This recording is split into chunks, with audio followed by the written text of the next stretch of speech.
Chapter 2. When Lieutenant Stanton approached and touched her, all of a sudden her anxiety began to fade. He wasn't particularly handsome, just plain-looking, with light brown hair and an oval-shaped face. He had a beard, and Cindy preferred her gentleman clean-shaven. His eyes were intense, and for a moment it was as if he knew this whole operation had been organized by her stepmother. Heat rose in the pit of her stomach. Cindy shuddered when he wrapped his hand around her wrists. "We need to leave," he told her. His voice was deep and filled with compassion. Cindy shivered, and that didn't happen often. She wasn't normally affected by men. Then, in the distance, Cindy could see Lord Gerard talking to the other two officers of the King's Guard, pointing and shouting at her. Cindy suspected that the prostitute must have been paid to be there. Stanton walked her to his horse. Cindy wasn't entirely sure how she was supposed to climb on the horse with her hands tied behind her back. A moment later, he wrapped his arms around her and lifted her onto the saddle. Her heart pounded in her chest as his touch was captivating.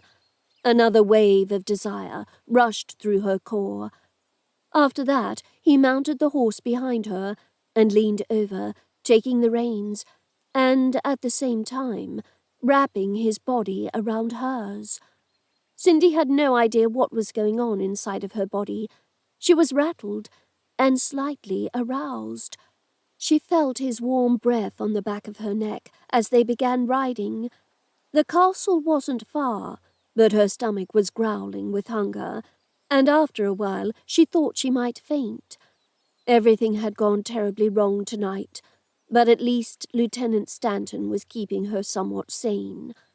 He didn't say anything during the entire gallop, but Cindy was inhaling his incredible scent, trying to forget about her bound wrists and uncertain future. In the distance, she began seeing the silhouette of the castle towers. She suddenly felt a sense of relief when they reached the outbuilding where most of the guards were stationed. General Davies and the other lieutenant arrived shortly after. Gerard appeared when Cindy was inside. She smiled inwardly upon seeing him. He looked so horrendous with his broken nose and bloodied face. "You're going to rot in prison for breaking into my residence," the Lord snarled at her. "Kenneth, show her where she's going to sleep tonight," Davies barked at his subordinate. Cindy was taken to the basement straight away. Torches lit the long, dank corridor. Once Kenneth stopped in front of the cell, he finally removed the rope from her wrists. She had been so absorbed in thoughts of retrieving the medals that she'd forgotten about supper, and now she was paying the price. She knew General Davies wouldn't care in the slightest if she starved. Cindy knew she was going to be in prison for a while. It was likely that her stepmother reported her father's medals stolen. She must have paid Gerard a generous sum. An elaborate scheme, knowing Cindy would disobey her, getting caught by the King's Guards. Cindy hated her with every fibre of her being. She resented her father, too. She didn't understand why he had to put that clause in the will. The truth was, she didn't care about his money. From an early age, she wanted to work and gain her independence, but at the same time, she couldn't allow a stranger to take over the estate, the wealth her father had built from nothing. Before him, Ida had been no one, just an ordinary divorcee who had never worked an honest day in her life. The cell was cold, and its lone furnishing was a wooden bed with a thin, filthy blanket that had undoubtedly never seen a washing. Cindy had no choice. She had to sleep on it tonight. She shook out the dust as best she could and laid down, dreaming of a hot meal. She knew it was going to be a difficult night. Eventually she managed to drift off, and several hours must have passed. She awoke to the sound of laughing and shouting upstairs. She suspected that the guards carried on drinking, along with Lord Gerard. She was blaming herself for being so naive and reckless. Her stepmother knew that if Cindy continued to ruin her reputation and failed to fulfill the clause within her father's will, the estate would finally be hers. At least in her dreams, she was seeing the face of Lieutenant Stanton, who made her feel like she was a woman again. The next day, Cindy was awakened by a guard who brought her something that resembled a meal. He threw it on the floor and barked at her, saying she had a visitor waiting to see her upstairs. Once he was gone, she grabbed the bowl and smelled the food. She was starving, and assuming it was probably porridge, she ate every last bit of it, even licking the bowl. Cindy felt miserable, knowing she was to be stuck in here for who knew how long. She'd forgotten to ask the guard about the visitor, but at least now she was no longer hungry. Her mind was racing away. She knew she didn't have many options. She started pacing around the cell, wanting to speak to Davies. Cindy studied the laws of the kingdom, so she knew he couldn't keep her in here without a proper hearing. Several minutes later, the same guard who'd brought her food showed up with another man. Cindy didn't recognize him at all, but he was dressed in a sharp suit with a waistcoat, and he had a thick moustache. The guard opened the cell and muttered something under his breath. "Good morning, Cinderella. My name is Sir Roger, and I'm here to take you back to your stepmother," he said in a serious tone of voice. Cindy's old brown dress was covered in stains. Her hair was tangled, and she hadn't brushed it in ages, so she felt a little ashamed of the way she looked. "Take me back? I thought I was being charged with theft," she said, wondering that perhaps her stepmother had nothing to do with what had happened last night. Surely that wasn't the case. Too many things pointed straight toward her involvement. A wayward thought, perhaps. "Well, Lord Gerard pressed charges for assault, but we will deal with it somehow. I managed to convince General Davies to drop the charges for theft. The medals did belong to your father, after all. Your stepmother had no authority to sell them. Lord Gerard has been generously compensated for his loss," Sir Roger explained, stroking his chin.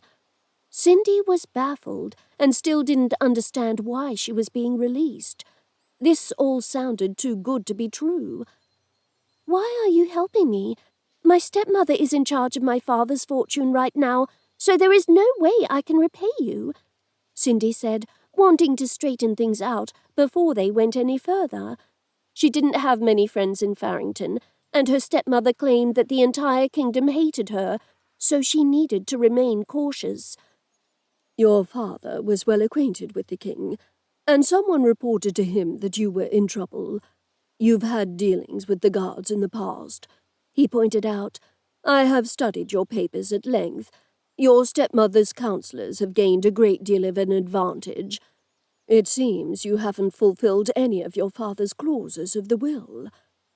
Cindy needed to sit down, because she was suddenly overwhelmed with everything that Sir Roger had told her.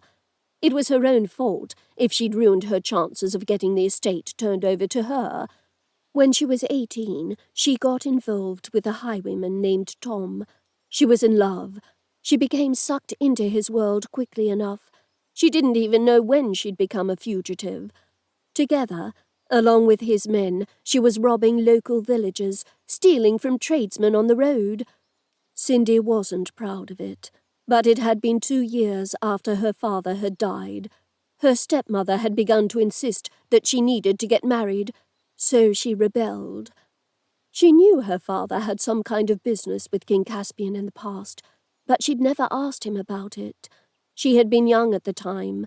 Now she regretted that she hadn't been more involved in his life. "I don't know why my father put that clause in the will. He never should have married that woman. She never loved him. I have my own aspirations, and I'm not ready to get married just yet.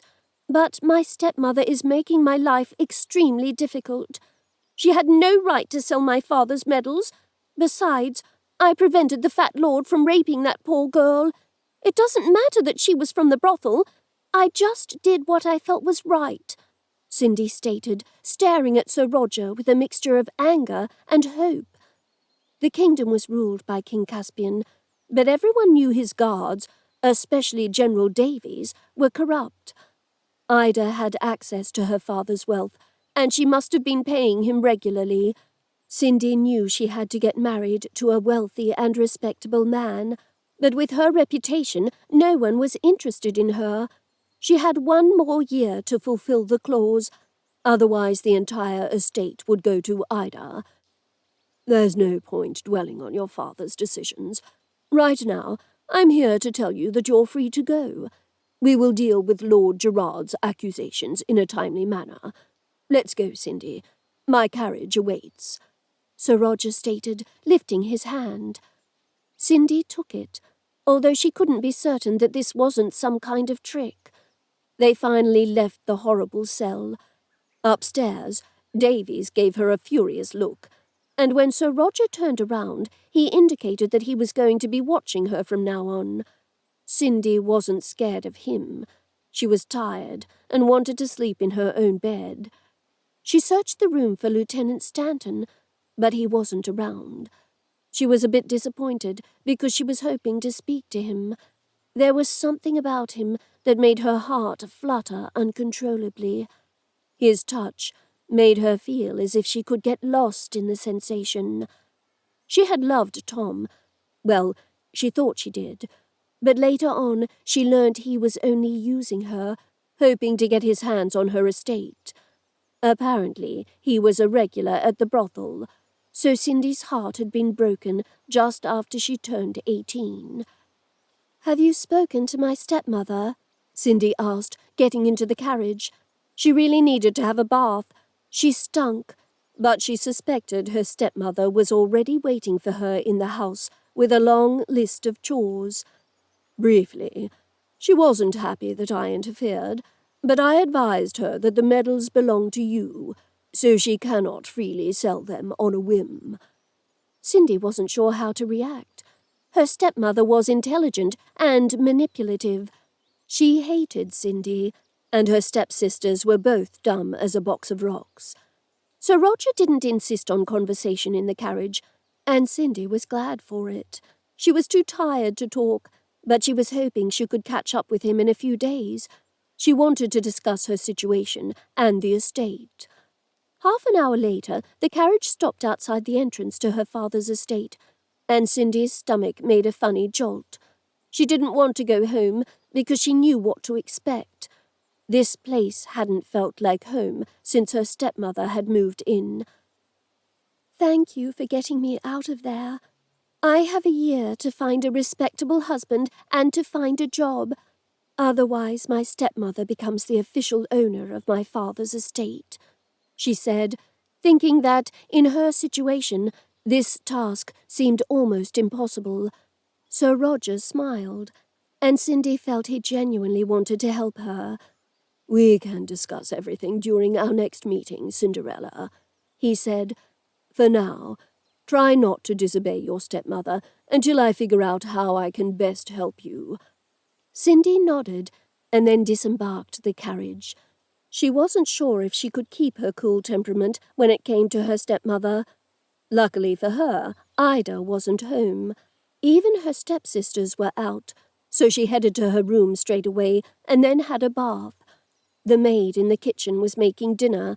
Elvira liked her, so when Cindy began telling her what happened, she made her a big portion of chicken with some roasted potatoes. Cindy thought that perhaps this day wasn't going to end badly after all.